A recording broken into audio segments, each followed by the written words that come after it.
Yo, editor, look at these guys and girls. Look how beautiful they're looking today. I wanna give them a little smooch. Maybe buy them some Italian ice cream.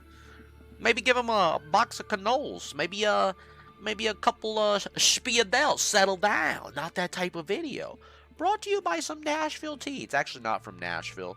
Just, whenever I go around the country, I've actually been to Nashville, but when I go around, the states of Americas, I come back home, bring Mama, Mama Tello a good old mug because she likes her coffee. But I've been sipping a lot of tea lately. We're on our Uncle Iro vibes. Much love to you. Peace and tranquility, my friends. A little ASMR for the soul, and of course we got to wash that down. Brought to you by the Giant Poland Spring by Costco. What are we trying to, Costco, what are we doing here? We feeding giraffes? What do you think, I'm a giraffe or a hippo? Probably a hippo, I get it, because I'm big. Settle down and lock it in. I can't even open this damn thing. Unbelievable. Cleanse the spirit and the soul. 5 points in chat. However, lock it in, don't piss me off. Now, we got a lot to talk about today. We got, some articles about raiding being too easy. Very interesting about that. We got some hotfixes from, I believe, yesterday, but also stuff coming up on the 16th, so we're going to go over 2 articles with that. We have some Paladin discussion today about changes to rune slots for the light grace rune going from the helm to the wrist, which is a big deal, but still issues with the chest area, which we'll, discuss. And then what else we got to talk about today? We have, oh yeah, the Nightmare, the Renaissance crystals. They found out that you can now go within, once you get exalted with the Emerald Wardens, you can actually pick herbs without having Herbalism and get really good rewards and gear and Nightmare Seeds, which is huge. We all need the Nightmare Seeds for crafting the epics, right? So really nice stuff. Emerald Wardens. I'm going to be doing a lot of Nightmare Incursions tonight. I think I'm going to be grinding that out, so that's going to be really fun. And then some 60 upgrades, some PVE stuff, because I know, people have been asking, where's the PVE side of things? I got you. I'll give you a PVE build just for Ret, Seal of Martyrdom stuff. That's the one I'm going into. Don't worry. I'm still cooking up stuff with the Shockanins and talking to them, figuring things out, what's the best for that, and then we'll go over on 60 upgrades and work with a Shockanin set. So not in this video. Settle the fuck down. Don't piss me off. However, so, as of 2 hours ago, I just woke up, so settled down. Had some Chinese food today. Pretty good. Is raiding and season discovery too easy? I don't believe I'm hearing this right now. This is actually crazy. I'll give you my thoughts on this at the end. So, after the Sunken Temple nerfs, some players have expressed their disappointment in the lack of challenge provided thus far in the season discovery. But was completing difficult content overall the goal of seasonal experiment? Now, the senior game producer Josh Greenfield, Agron himself, has recently expressed his outlook on the topic of difficulty in SOD. To summarize, the SOD team believes that the majority of their player base should be able to clear level up rates fairly consistently. While this content may seem easy to some players, Agron basically stated that there are many other iterations of WoW that provides difficult challenges, and that the team wants SOD to be more focused on fun. And I like that. I'm going to say it right now, I like that, but let's continue with the post. Now, from the words of Agron. Being very honest, the goal is for semi-casual guilds to kill SOD raids fairly quickly, especially these level up raids. I'm sorry if you guys wanted heroic level challenge, but SOD just isn't that. The raid that went out last week was just very overtuned and far beyond our intent for a variety of reasons I won't bore you with here.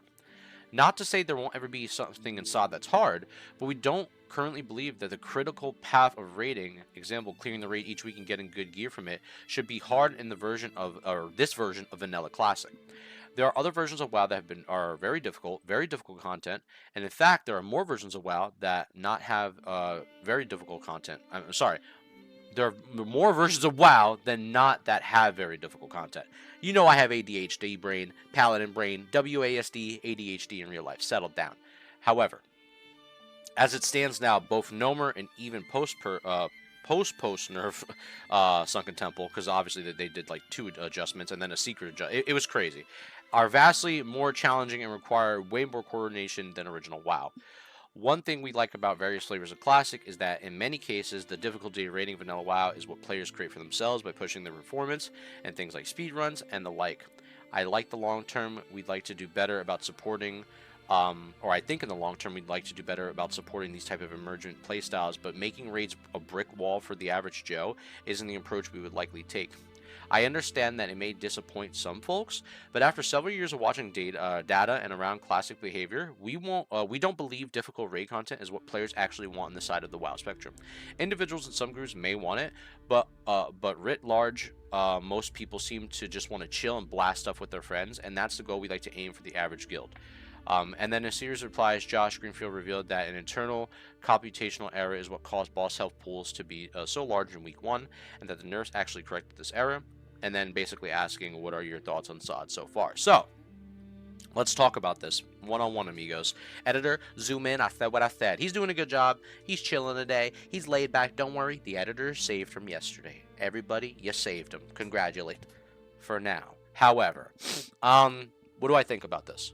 Now, some of my guild, I'm not going to lie, they are on the side of wanting this raid to be more difficult. And I'm not going to lie to you. And this might sound a little controversial, but I don't think I agree with them. And I'm going against my guild on this one. I don't think the raid should be super difficult for content that is level 40, level 50 base stuff. I mean, this is level 50, right? Sunken Temple, but even last, phase with Nomer, like Nomer should have never been a super hard thing that pugs can just join and get involved with and have fun with the game and have a blast playing Season of Discovery. SOD should be welcoming, not something closed behind elite doors and only parsers should play. Don't get me wrong. I know what it's like to be part of the parse community. I've been there. I've done that. I did it back in the day in TBC and in Classic.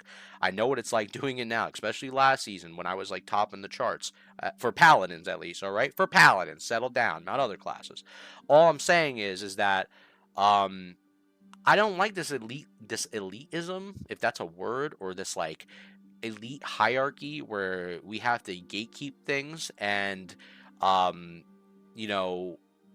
you basically create this complex where nobody can join the team if they don't meet a quota, or if they're not a certain parse Andy. And I understand at the end of the day you want to clear raids and do it efficiently, but even if the raid was overtuned and people were completing it, that doesn't mean that they were necessarily having fun doing it.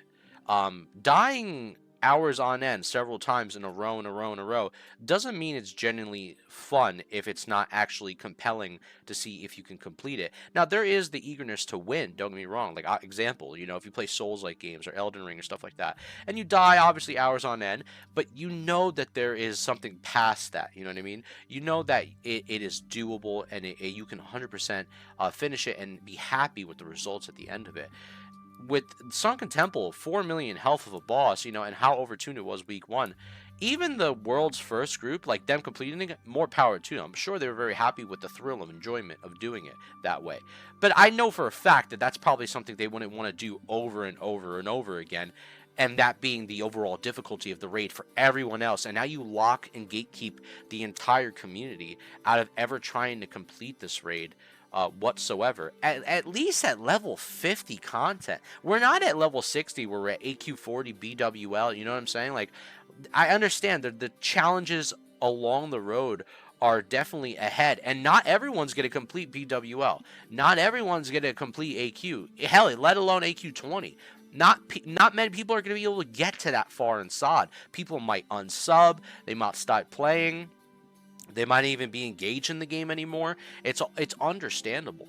But I think, honestly, I'm happy that they fucking nerfed the raid to the point where people who play SOD and they just want to see what the raiding experience is like and get involved are given the chance to get involved into pugs or guilds runs or whatever. So to be honest with you, I don't think raiding in Season Discovery is too easy. I think people are choosing the wrong game to raid in.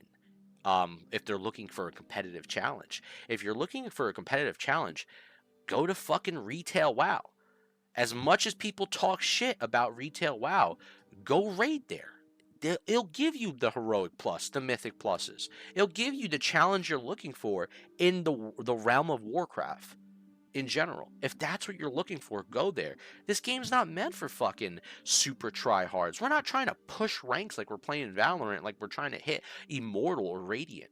If you want a challenge, play another game that actually requires a fucking challenge. WoW's supposed to be that casual, chill fucking game that anyone can play, just like RuneScape in a way. People can play and have a good time. I'm so sick and tired of this fucking elitist mindset bullshit, dude, where like we have to make Season of Discovery a super hard gatekeeping raid exclusive for the top percenters and fuck everybody else. It is really disgusting. And if you think like that, hey, more power to you. I'm not going to hate on anybody's hustle. I know what it's like.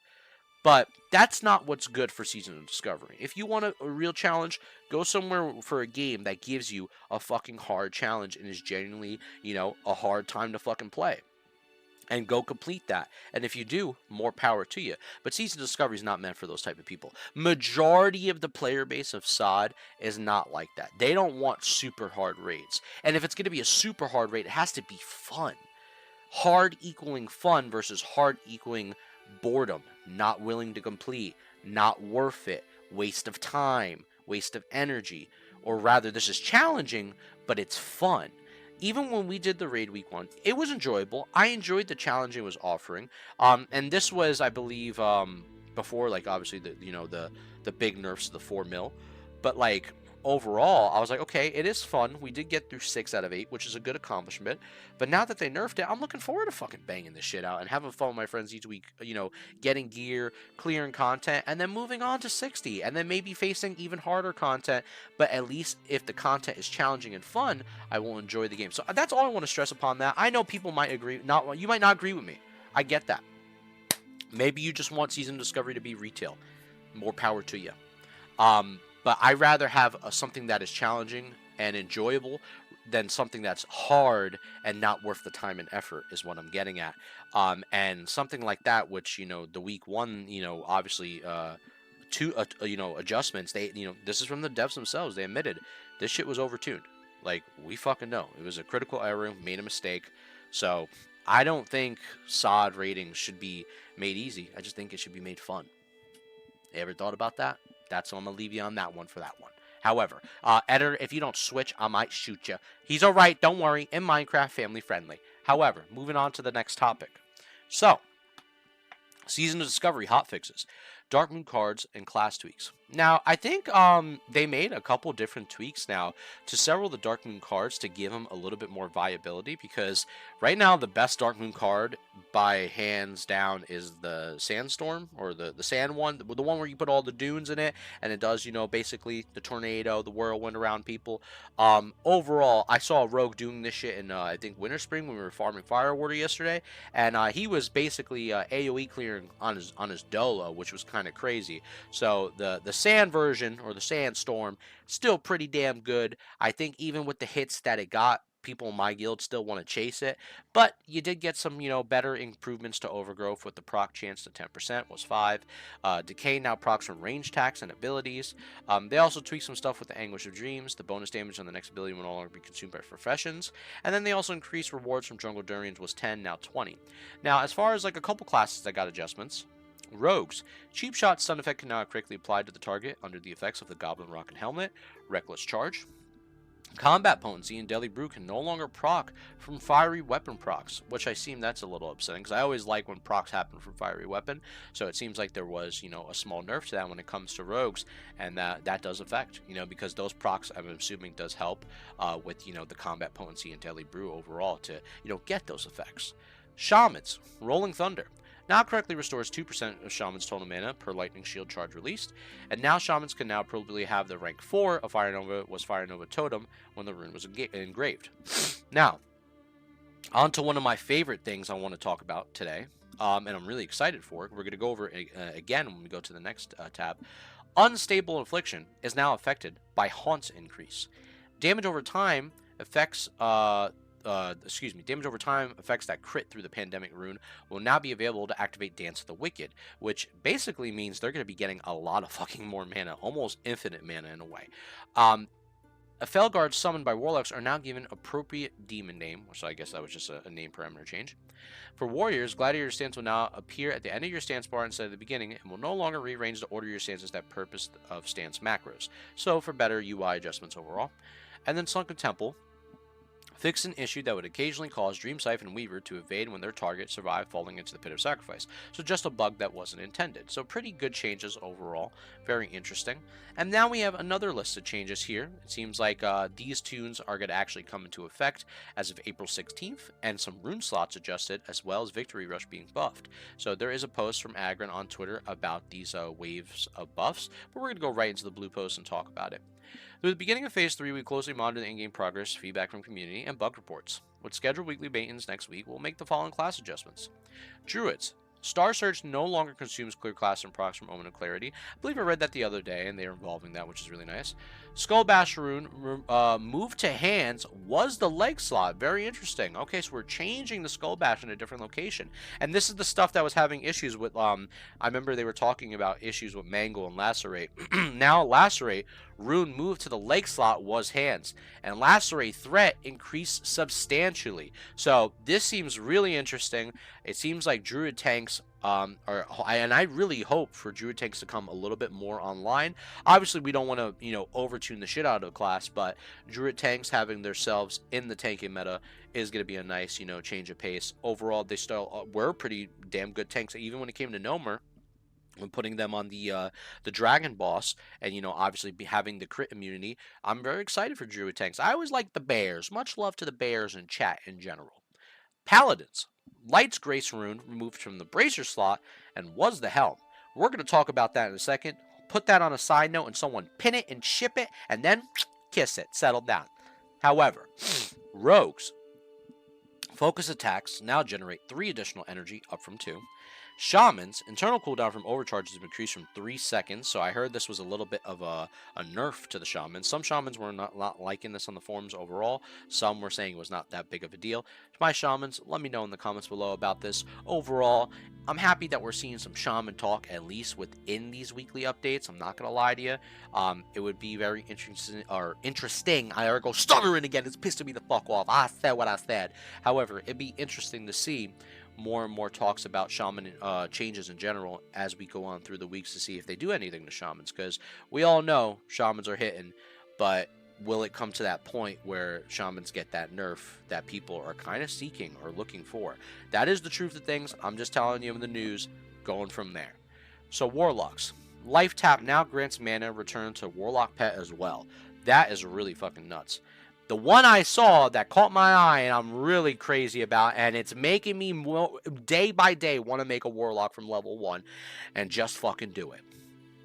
Unstable Afflictions damage has been increased roughly 120%. Oh my word, oh my days. Warlock with Metamorphosis active and the Master Demonologist talent will now gain increased threat generation when they summon an Imp or Felguard, was decreased threat generation, so now they're getting more threat gen.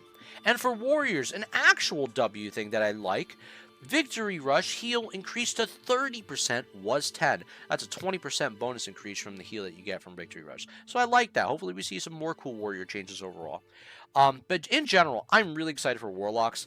I genuinely think I'm going to make, like, an Alchemy Herb Warlock one of these days. Whenever I get the chance to, I have a lot of stuff to focus on as far as my alts go.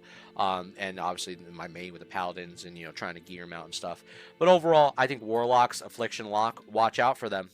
Watch out for them is all I'm saying. They're going to be on the rise. Now, to talk about that Paladin thing I just, mentioned before. I got a black screen of death. What's going on here? Unbelievable. So, they changed the Light's Grace from the head slot, and they moved this to the wrist slot. So, what does that mean? You get to now have apologies. You get to have the Fana ability, the Fanta, okay? You get to have the Fana. I know there's no A after the T, but we're going to call it Fanta, all right? Sip it up. However, 80% crit strike chance on with holy spells, so that's also for, like, your holy shocks, whether you're doing damage or just doing healing, right? Or just holy spells in general. Now, with the Light's Illusion being there, Light's Illusion is now on the, Light's Grace, apologies, I'm saying Light's Illusion. Light's Grace is now going to have the Holy Light spell reduce the cast time of your next Holy Light spell by 0.5, last 15 seconds. That means you're going to have that benefit from the wrist slot. Now, there's only one more piece that we're missing for Holy Paladins, is the chest. Agron, anybody on the dev team, Next phase, please do something for Holy Paladins on the chest rune, and you will make them a very happy camper. That being said, that's all we got to talk about. So that is really about it. Now, Wowhead actually now posted a full in-depth guide, strategy guides to every single boss within the raid. So I will put this link in the description below for anybody needing help or struggling when it comes to, Sunken Temple. Obviously, with the nerfs, that just went live, a lot of people are clearing it. But if you need any guides on, how to handle a particular boss, maybe your guys are confused with how to handle Festering Slime because, you want to put the poison on one side or the other, or maybe you're confused on who you're fighting this week with Jamal or Ogum, however you pronounce it, or how you position yourself with Morphaz and Hazas, or Dream Sight, whatever. Any one of them, they're up here is what I'm getting at. Don't piss me off, I'll kiss you. But that's basically about it. In other news, Nightmare Renaissance Crystals allow picking herbs without Herbalism. Massive W, because now it gives you an opportunity to take those quests and go within there and do them, rather than just throw them out every fucking 5 minutes, or hold on to them and pray you don't get another one.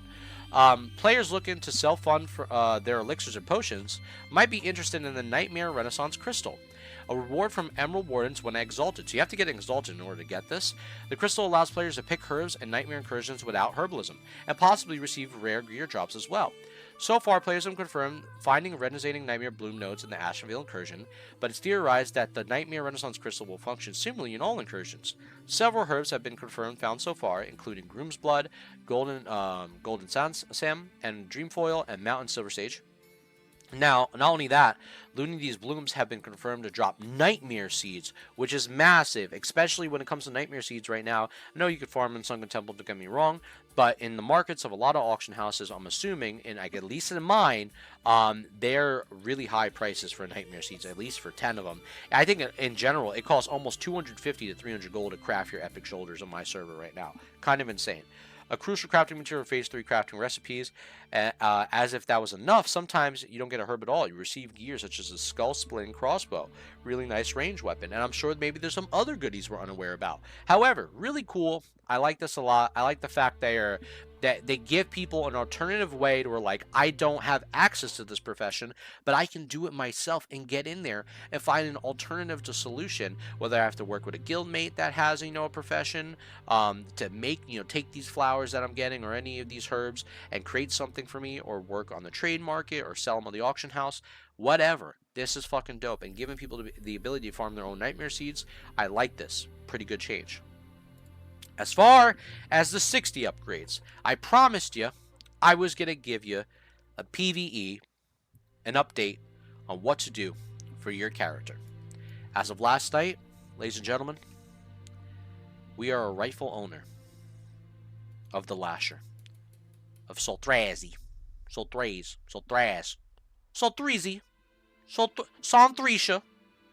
We got it.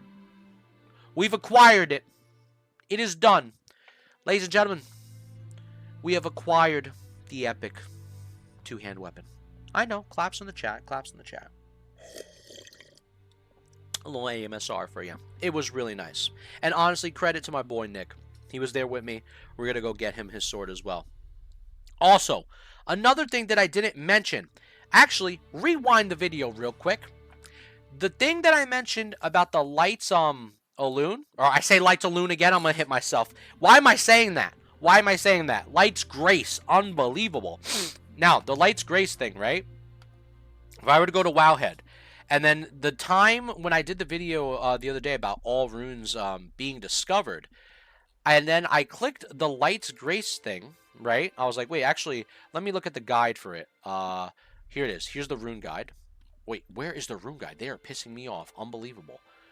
Paladin rune discoveries, and let's go to Lights Grace, right? And let's scroll down.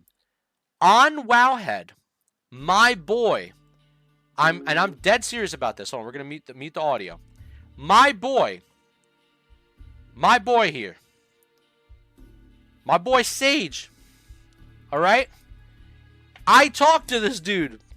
He is always, like, literally bumping into me in the most random parts of the world. He found it first. My friend, a living flame, found it. Much kudos to this amigo. So go check his channel out.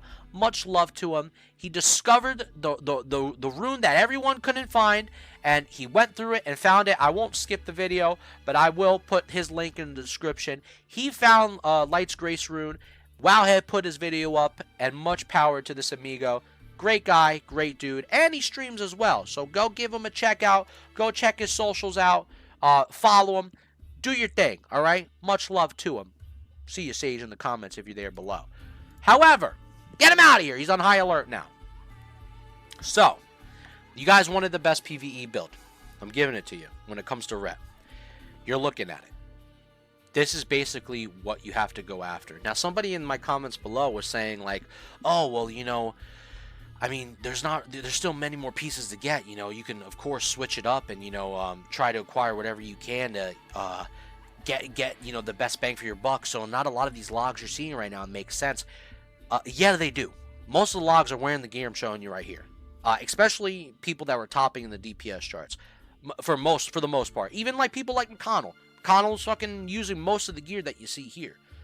It's up there. Go check for the logs yourself. Now, there are some little changes here, and they were nothing too crazy. But overall, these are the top pieces you can be using. If you want to use the Void Leather, or the Void Plate versions of these, to basically, you know, have the fear immunity during the Prophet fight, right? That's totally fine. You can rock that. But there's the Berserk Braces from Warsong Golger Biss. This sword with the automatic Crowd Pummeler is still Biss. You want to switch between the Pummeler off its global cooldown, switching to this. So I've seen some people just straight up just use this, and they're chilling. Overall, if you don't have the Blackstone Ring, you can get the Band of the Wilds. It's the same exact shit. If you don't have that, the next best runner-up is the highest level Protector Band that you can get from the Silverwing Sentinels, or the Hypercharged Ring from Nomer. You want to get the Wailing Set. The Wailing Set is actually really good. Obviously it says 5, we know that's 3%, but overall, the Bestial Flurry from the Ring of Law within BRD, if you don't have that, go with the Dark Vision Girdle, and if you don't have the Dark Vision Girdle, then you can rock, you know, the one of the Highlanders like the Arathi Basin stuff, or if you just have the Power Assisted Lifting Belt, right here, really good stuff. Or if you have the Hyperconductive Gold Wrap, really good stuff. You can get away with these things, and it's totally fine, guys. The Breath of the Beast Trinket, obviously from the Wild Offerings, very important to have that. Go farm your Wild Offerings, guys. It's very fucking easy. Everyone's doing it. And then, obviously, the neck, Bloodstained from the... Bloodstained Charm of Valor from Temple of Atalakar, from obviously Sunken Temple. But if you don't have that, it's okay if you have the Nomer Peace Offers Torque. If you don't have that, your next best idea is either the Pendant over here, if you can get the Exiled, or some type of Sentinel Medallion, something to help you out. But overall, I'm showing you what the best in slot is, and there are other alternatives, even with the Helm. You know, if you don't have, the Greater Helm of the Nightmare, you could be rocking the Epic from Nomer, which is still really fucking good because, you know, you get your attack speed, you get your chance to crit, or the Embrace of the Lycan, which is actually, you know, a lot of leather wearers are going for as well. But Paladins, we benefit off of leather as well. Now, I'm going to give you a quick little alternative if you, for some reason, you don't want to rock the Wailing Set. I'm going to give you the quick alternative right now. Insulated Chest Guard, Insulated Leg Guards, and Godslayer Greaves. If you don't want to rock the Wailing Set and you don't have the Wailing Set, the Insulated Chest Guard and Insulated Leg Guards with the Godslayer Greaves from the what do you call it? The vendor in Fellwood, for, you know, when you're handing in your Wild Offerings. It's 15 Wild Offerings for this thing, okay?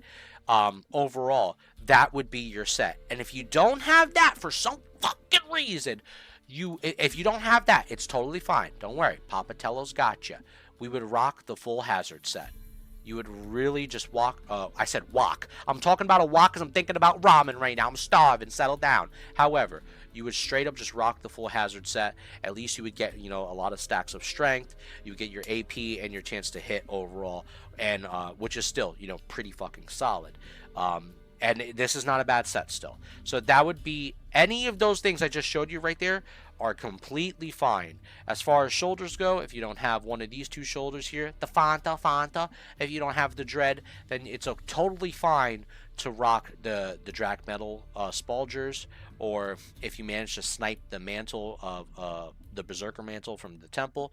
But another one that is really good, that's a hidden gem, is the Knight Lieutenant Shoulders, the Trog Slayer Pauldrons, which are really good, and then the Emerald Dream Pauldrons, which I've seen on the top of the meters, is still really good because this is the chance to crit. The Trog Slayer Pauldrons helping with agility with crit, and you get some raw AP, which is really nice. A little bit of intellect, which is not, it's okay, it's whatever. But overall, those are your best shoulders that you want to rock. I don't think I missed anything. As far as gloves, maybe gloves if you want to have that conversation. Overall, your best gloves are either going to be the disease-ridden plate fist. You're going to want to go with the Grubbist gauntlets, are still fucking really good, really phenomenal. Or you want to go with the vice grips from, let me search them up right here. The vice grips of the tiger, which I believe give you strength and agility. I have the monkey version right now, but vice grips of the tiger is truly really fucking good. So I would recommend going for that version right there. That's in Zul'Farrak, by the way, from Until Zul, or whatever his name is, the cave boss to the right. Overall, that's what I recommend, and that is it for today's video. 30 minutes. 30 minutes of my time is all you get, so that's all you're gonna get. Don't piss me off. However, much love to you. Had to spit that one out. It's pissing me off. And I hope you enjoyed the video. I really did. Before I let you go, if anybody comments on talents, it's the same talents for Ret Paladin as usual. Seal the Crusader. Blessing of my blessing of, you know, benediction. Okay? Put 5 and 5 into the benediction and strength.